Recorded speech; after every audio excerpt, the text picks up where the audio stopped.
Louvado seja o nosso Senhor Jesus Cristo, para sempre seja louvado. Estamos aí numa quarta etapa das nossas, não vamos dizer bem aula, explicações, debate sobre a questão da contemplação e alegria. Estamos vindo bem de longe, né, professor? Bem de longe, chegando hoje num outro grande pensador, para nós podermos então aprofundar esse tema de suma importância nos dias de hoje, né? Inclusive, hoje é o dia de Santa Teresa. Parabéns ao professor Vinícius e a todos os professores, instrutores, né, nossos, que a formação é o que nós temos de mais importante nos dias de hoje, para nós não cairmos nesse relativismo, nessas coisas hoje absurdas que se estão fazendo. Vamos partir então para o assunto, professor. Vamos lá, então nós estamos apresentando essa série, podemos chamar assim, né? Claro. Sobre a questão da contemplação, da alegria, da felicidade, né? Como uma resposta, né, a esse frenesi moderno, atual, contemporâneo, né, de ativismo, e que acaba muitas vezes deixando as pessoas perdidas, né? E talvez, né, aqueles que também olham, né, sem um rumo na sua vida. E a contemplação nós temos apresentado desde essa tradição antiga, da filosofia antiga, né, que muitos autores cristãos veem como um ato da providência divina, né, uma preparação para a encarnação do Verbo. Deus foi preparando, na Grécia Antiga, foi preparando, né, até mesmo na questão do Império Romano, né, e para que na plenitude dos tempos o Verbo se encarnasse. E na última vídeo da série nós falamos sobre o Platão, e como que o Platão vê a questão da contemplação, como que ele explica, né, e mostramos que ele, para formar um homem contemplativo, uma pessoa contemplativa, Platão tem todo um método, vamos dizer assim, um caminho de formação, que está lá no livro dele, que chama-se A República, né? E que ele aplicou, né, esse livro na sua academia, que era a escola do Platão. Ele formava, né, os seus alunos, e o principal resultado, digamos assim, o principal fruto da academia foi um homem chamado Aristóteles, né? Foi aluno de Platão, muitos anos na academia, ficou na academia até a morte de Platão, né? E que é o grande filósofo da antiguidade, e que é o homem mais sábio, né, que existiu antes de Cristo, né? E um dos mais sábios de toda a história, né? E estudar, e óbvio que aqui a gente vai tocar alguns pontos, né, mas estudar a obra de Aristóteles é também um antídoto para os erros, né, modernos que nós temos do pensamento, né? E não só intelectuais, mas também sociais, éticos, políticos, né? Então assim, realmente uma forma de recuperar a sanidade, né? Inclusive tem aquele livro do Giovanni Reale, né, que ele apresenta os autores antigos como uma forma de uma terapia, né, praticamente para os tempos atuais, né? Não me recordo agora o nome do livro, mas aquele autor Giovanni Reale, né?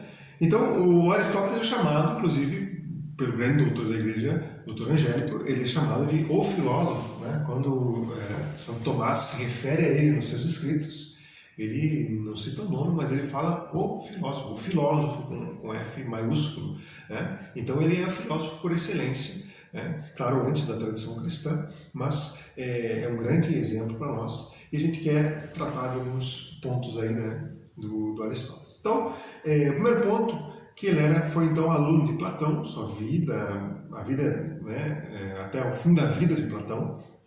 E é interessante, né, que ele tem uma frase a respeito do que aconteceu depois, porque Platão morreu e Aristóteles saiu da academia e foi ensinar Alexandre Magno, né? Foi até Macedônia ser professor de Alexandre Magno. Foi uma relação assim, não tanto amistosa, né? Alexandre Magno tinha orgulhoso, vaidoso, e Aristóteles queria colocar ele na virtude. Então, e o Alexandre Magno também era inteligente, retirou aquilo que de melhor Aristóteles podia dar para ele, tanto é que dominou, né, aquilo que existia na época, inclusive a Grécia, né, que era o local do Aristóteles, né? Sim. Então, e por causa disso, por causa dessa saída, perguntaram para Aristóteles como é que isso se dava, porque ele assim, tinha uma certa dívida com Platão, por ser seu mestre, mas ele divergia em algumas questões, né, que o Platão tinha ensinado. Né? E aí tem aquela famosa frase, né? Eu sou amigo de Platão, né? Amicus Plato, né? Sed magis amicus, amica veritas. Né? Mais amigo da Então, eu verdade. sou amigo de Platão, né? Mas mais amigo da verdade. Né? Então, em primeiro lugar, vem a verdade. Eu devo muito a Platão, né? Por tudo aquilo que ele me ensinou, por tudo aquilo que eu pude aprender com ele no tempo que estive, mas eu tenho que ser fiel à verdade. Dá um passo a mais que talvez ele não tenha dado. Exato. Então, isso é muito importante também nos nossos dias, né? Isso é um antídoto contra o respeito humano. Né? Hoje, as pessoas... se falava muito antes no período da adolescência, né? A gente segue aquela ideia de manada, de grupo, em que você tem que fazer algo para ser aceito, mas hoje não se resume mais à adolescência, né? Então, às vezes a pessoa, na fase adulta já, né, estão pervertendo as suas convicções, né, por causa de um certo grupo ou outro. Né? Então, essa atitude do Aristóteles já dá um grande ensinamento. Né? Nós temos que seguir mais a verdade, né, do que as próprias amizades. Bom, inclusive, Nosso Senhor fala isso no Evangelho. Né? E, então, depois Aristóteles ensinou Alexandre de Magno. Parece que alguns dos escritos que nós temos hoje foram dessa época. Né? E fundou o Liceu, voltando para a Grécia, fundou o Liceu. Né? Foi chamado lá de peripatéticos, né? Peripatos, eram aqueles que ensinavam olhando os jardins, caminhando pelos jardins. Né? Então, como é que a gente pode retirar alguma coisa do Aristóteles para a contemplação, para a nossa vida, para a felicidade? Né? Então, a primeira coisa é o ponto de partida. Né? Qual é o ponto de partida do Aristóteles para buscar a sabedoria? Né? É o ser, aquilo que ele chama de o ser. Né? O ser das coisas materiais. Aristóteles parte, dá muita importância para o sentido, daquilo que a gente chama de senso comum. Né? Aquilo que está acessível a todo ser humano. Né? Todo ser humano vê as coisas acontecendo, todo ser humano vê as modificações do tempo, dos céus. Né? Todo ser humano vê os seus próprios atos, os atos dos outros. Né? Então, o Aristóteles parte deste material, né, para chegar à sabedoria. Né? Então, da física, assim, as coisas, né, passando pelos atos humanos, pela ética, pela política, até a metafísica, que aí é o estudo do ser, né, enquanto ele mesmo. Então, aí a gente vê a importância dos sentidos, da nossa percepção da realidade. Né? A realidade que se apresenta a nós, né, ela é muito importante também.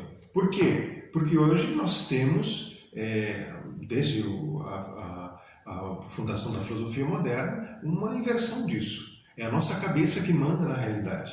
É a ideologia. Né? Então isso vai penetrando na nossa sociedade, na nossa mente, e a gente começa a viver assim, tem que adequar todas as coisas àquilo que a gente acha que é. Aquilo que talvez os outros pensem. Ou que os outros pensem. Fica neutralizado nesse conhecimento. E aí tem coisas que estão assim muito próximas e a gente não consegue perceber, porque a gente tem esse estilo de pensamento que foi colocado na nossa cabeça. É o pensamento ideológico, né? que nos afasta da verdade, que nos afasta de Deus. Então, a primeira coisa é isso, a percepção da realidade, o senso comum. Né? O Aristóteles também define princípios do pensamento, que praticamente hoje não estão modificados até hoje, né? Que são os princípios da lógica, estão lá no Organon. Né? Então, ele diz, existe um modo de pensar para alcançar a verdade, para entender a verdade. Né? Por quê? Por que existe um modo de pensar? Porque a natureza humana, né, ela tem ela foi estabelecida desta forma e não de outra. Né? Então, esses princípios do pensamento eles têm que ser seguidos, e se eles foram explicados por ele, né, é porque este é o caminho. Né? Ele mostra, não é cada um por si, tentando, tateando, não, existe um caminho, que ele chamou, claro, da lógica. Né? Então, esse caminho estabelecido para o pensamento, né, também é algo que vai contra aquilo que nós temos hoje. Né? Não, cada um pensa do seu jeito, né? Um certo relativismo, né, para cada um ter a sua verdade. Né?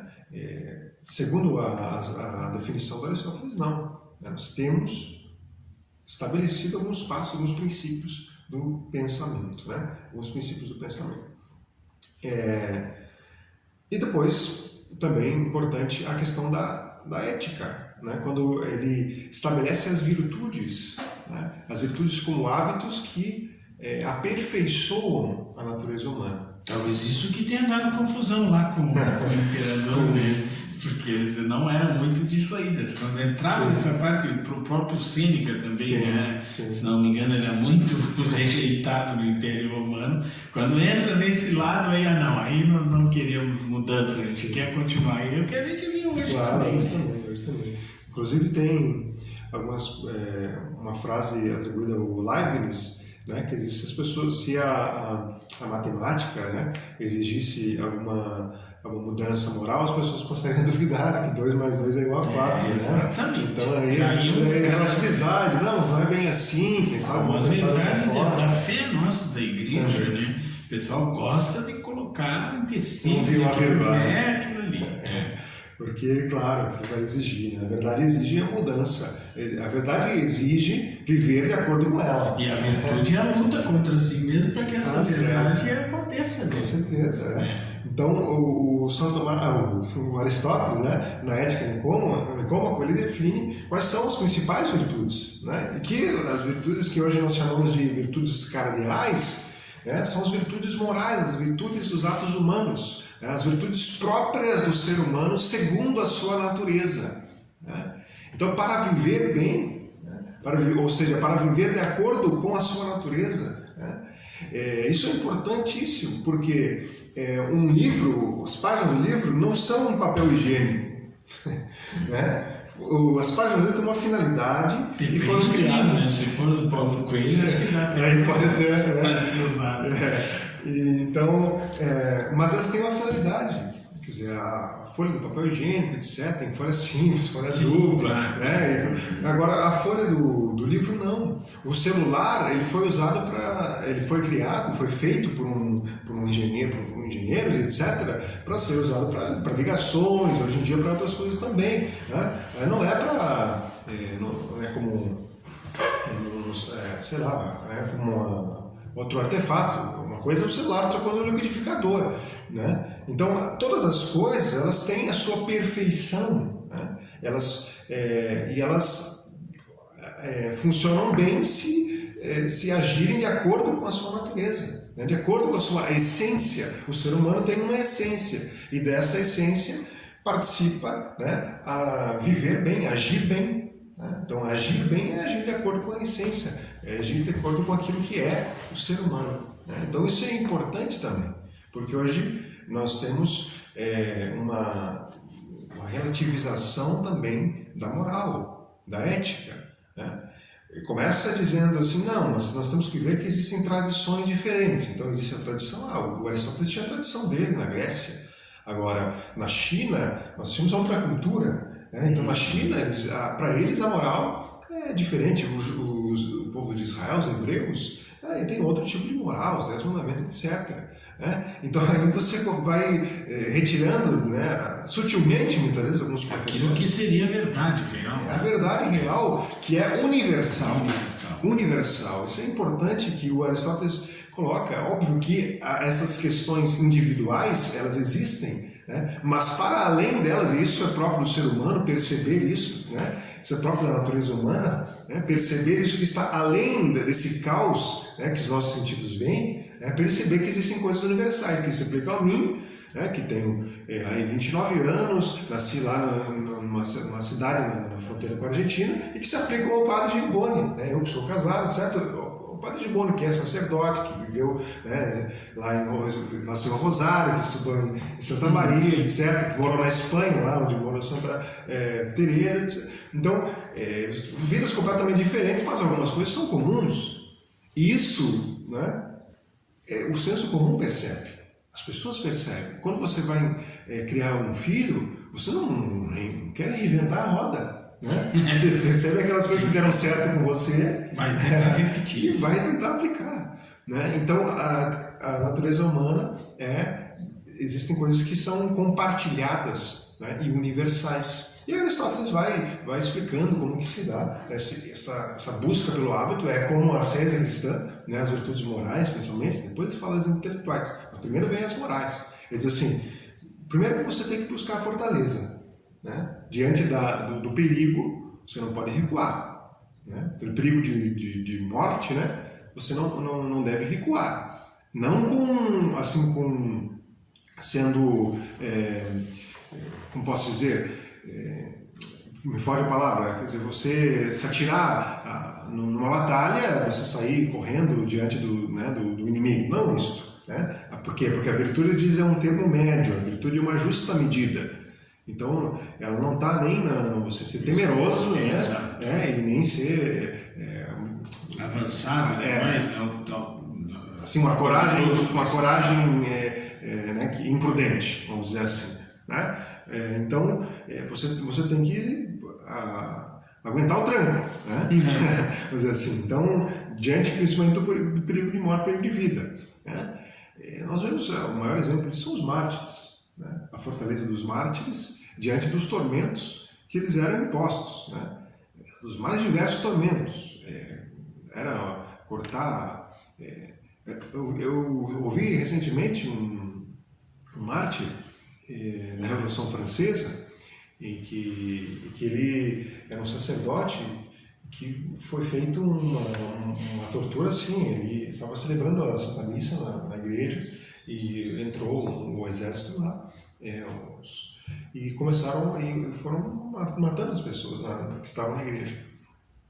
E depois falaram, e ele disse que queria fazer algo ainda, né, que era cuidar do Santíssimo Sacramento, para que não fosse profanado. E eles foram tirando com aquilo, né? Disse: então o senhor vai pegar, e prenderam ele com as mãos e os pés, né? E deixaram-no na igreja. Daqui a pouco ele chegou próximo do altar, conseguiu colocar as mãos, cortaram os dedos dele.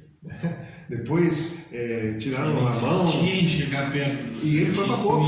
Ele foi com a boca, né, onde estava ali a hóstia, e foi comungando hóstia por hóstia. Né? Foi deixado ali. Depois o hóstia consagrada, né? Depois o povo chegou, ele estava ali cantando e louvando a Deus. Então, ele não temeu a morte, disse: olha, eu vou defender o Santíssimo Sacramento, custe o que custar. Jesus está aqui. Jesus está presente, né? Como São Tarcísio, né? Que também sofreu lá As pessoas falam muito pouco dessa questão, só um parênteses, sim. A questão da Revolução Francesa, pessoal, foi a pior coisa que existiu na história da humanidade, né? Muito pouco comentada, né? Sim. E ela é a base de todo banditismo, de tudo que existe de ruim hoje na nossa sociedade. Nasceu com o Iluminismo, e o Iluminismo foi coroado pela Revolução Francesa. A Revolução Francesa tem palavras muito bonitas, se entendidas fora do contexto e se entendidas pela metade. Que eles pegaram coisas boas do cristianismo e deturparam. Igualdade, fraternidade, liberdade. É bonito uma fraternidade, assim, mas desde que me obedeçam ao meu pensamento. Se tu não obedece ao meu pensamento, tu já não é fraterno comigo. Então eu posso roubar, eu posso fazer prostituição, ser um traficante, mas tu não te mete comigo, porque é fraternidade universal. Ser livre, né? Então, todas as religiões são iguais. Não, tudo tu tira um proveito. Não é isso. O Evangelho não é assim. A própria igualdade de gênero, como se diz, quer dizer, a igreja não ensina isso. E a natureza das coisas não mostra isso. A natureza mostra que existem diferenças entre o homem e a mulher, que inclusive faz com que eles se complementem. Como é que vai se complementar se são iguais? Exato. Não tem como, né? Então, isso é importante, porque é igualdade, né? Fraternidade e liberdade ou a morte. Só que isso o pessoal omite, né? Mas isso está no mote. Agora, o interessante do Aristóteles é que ele tentou chegar na raiz das coisas, né? Sim. Então, porque se tu pega um tema, liberdade, eu gosto da liberdade, eu quero liberdade. Os comunistas mesmo são os grandes pregadores da liberdade e da democracia.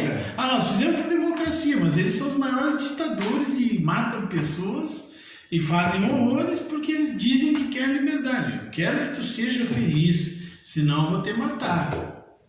Esse é o princípio. E o Aristóteles, então, ele já afirma uma verdade que é uma verdade absoluta, que tu tem que seguir essa verdade. Com certeza. E aí, a partir do ser, o ser humano, percebendo as virtudes, essa fortaleza, depois vem a temperança, ele diz, eu tenho que ser moderado no sentido do tato, né? A temperança do concupiscível, enquanto que da concupiscência, a tendência ao deleite, né, ao prazer, eu tenho que moderar. Assim como você modera a ira. Não é esgotar a ira, porque inclusive nós percebemos no Evangelho que Nosso Senhor se irou algumas vezes. Nosso Senhor se irou com os fariseus. O templo também. Os vigilões do templo. Sim. Então ele se irou. Na tradição da igreja nós vemos também que os santos, o zelo da casa do Senhor me consome. Profeta Elias. Então, nós temos que entender, e o Aristóteles compreendeu isso. A ira ela tem que ser moderada, né? E usada para o bem, né? Para o bem, para a perfeição, né? Então, moderar a ira, o concupiscível, que é a temperança, depois a justiça. Isso é importante. A justiça ela só pode ser feita, né? Exercida por pessoas que têm fortaleza e por pessoas que têm temperança. A justiça exige, isso é uma hierarquia, isso é uma ordem mesmo que o Aristóteles estabeleceu. Ela exige a temperança, né? Porque você não consegue ser justo se você não for temperante, porque senão você vai ser guiado por aquele apetite e não pela justiça, né? E você tem que, não pode ser irado também. Como é que um juiz, né, vamos pensar, né, um juiz vai julgar se for guiado pela ira. Será que deram essas aulas para os nossos irmãos do Supremo Tribunal Federal? Acredito que não. É meio manipulada a coisa. Sim. Até deram, mas depois vem aquelas coisas mais novas, né, que foram reformadas. Talvez tu saiba, assim, a faculdade de Direito, ela chega a estudar um pouco esses elementos aí de Aristóteles ou... Acredito que sim. Que seja profunda. Acredito que sim, mas é aquela coisa, ela é vista como uma vertente, né? Então, uma vertente é do direito, o jusnaturalismo, né? O direito natural, etc. Isso aqui é uma vertente. É claro que, dependendo do professor, ele pode até puxar o né?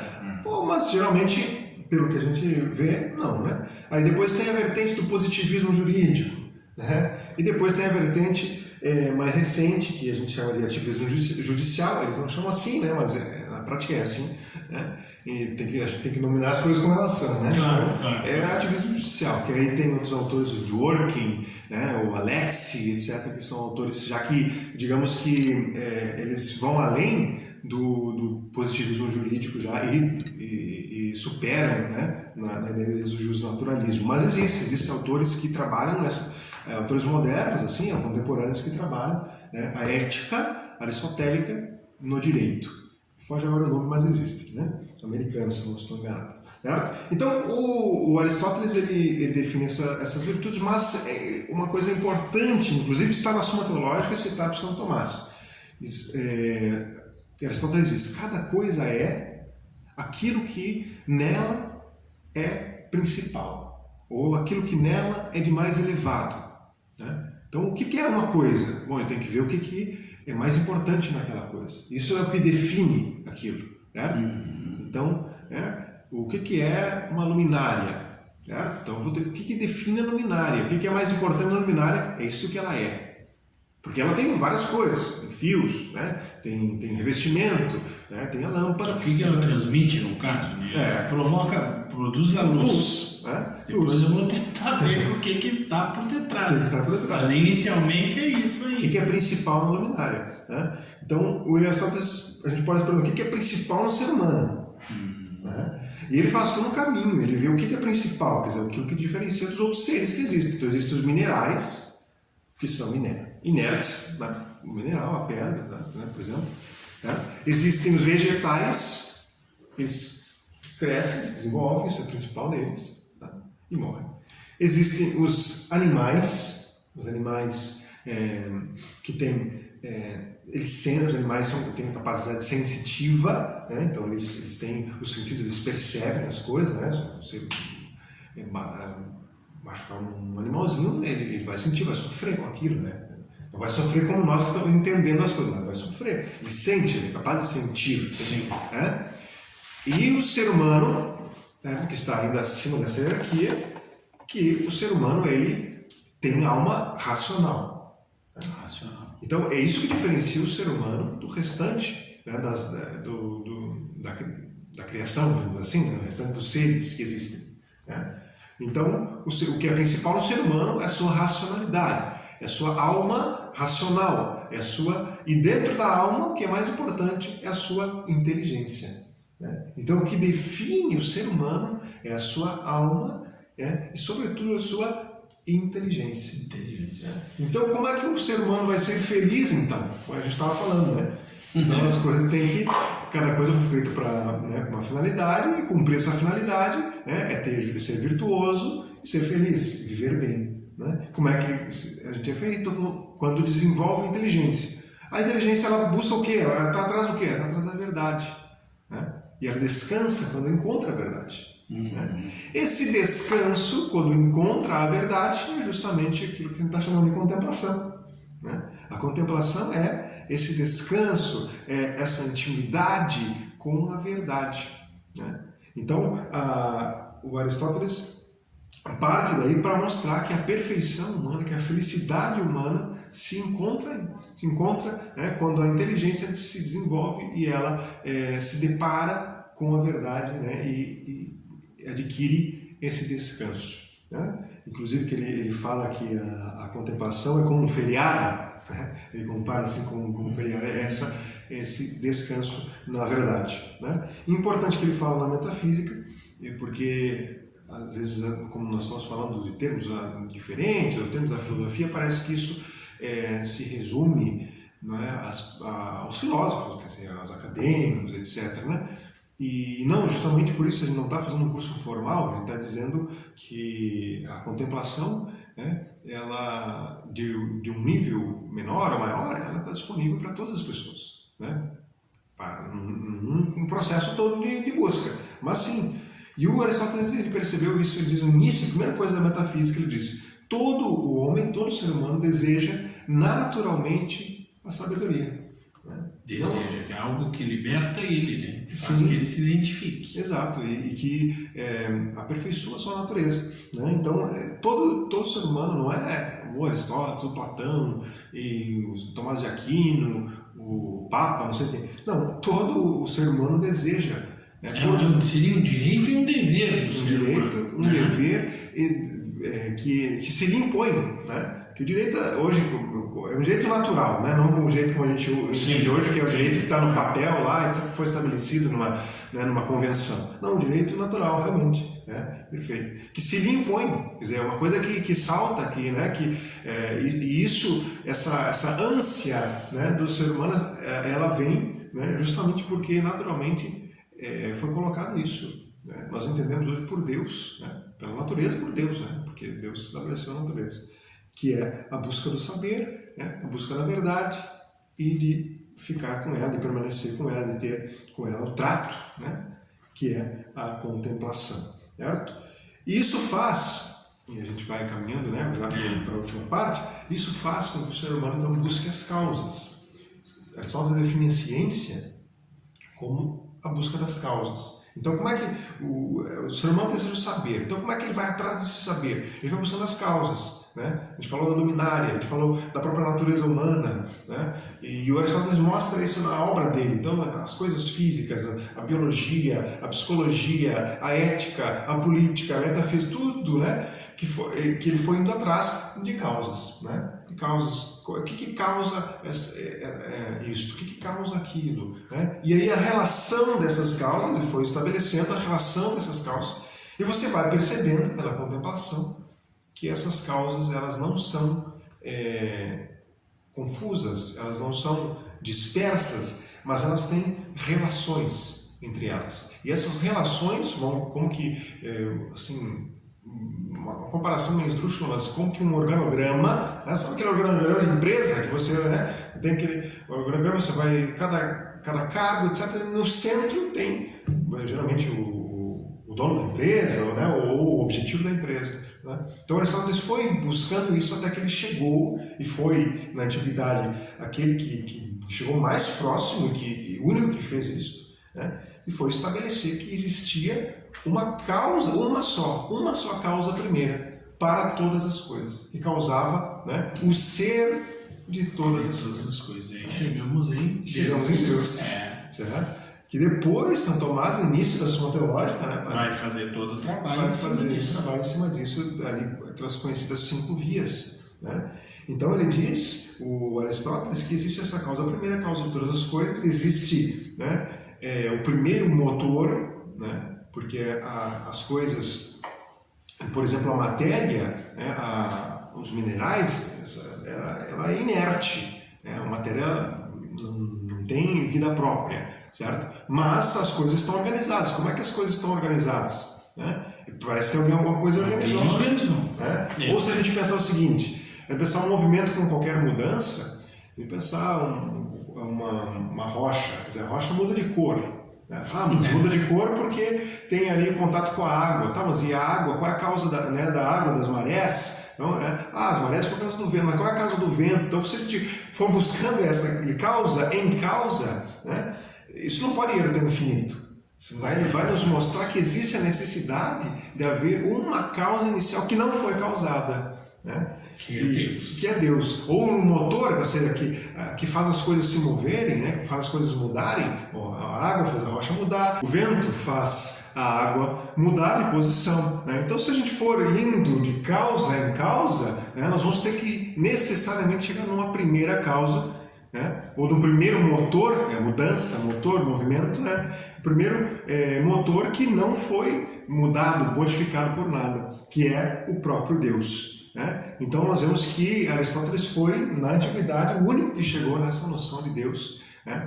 Que é uma demonstração da predileção de Deus pelo ser humano. Para terminar, né, uma frase que nós encontramos nos escritos de Aristóteles: o homem feliz que contempla a verdade é amado por Deus. Então, o homem que é feliz, que contempla a verdade, é amado por Deus. Então, nós não temos aqui uma frase do Evangelho, não é uma frase de São Paulo, né? É uma frase de um homem que viveu na antiguidade antes de Nosso Senhor, né? Demonstrando aí a escolha de Deus, né? A busca de Deus também pelo ser humano, que foi preparando de fato a vida de Jesus.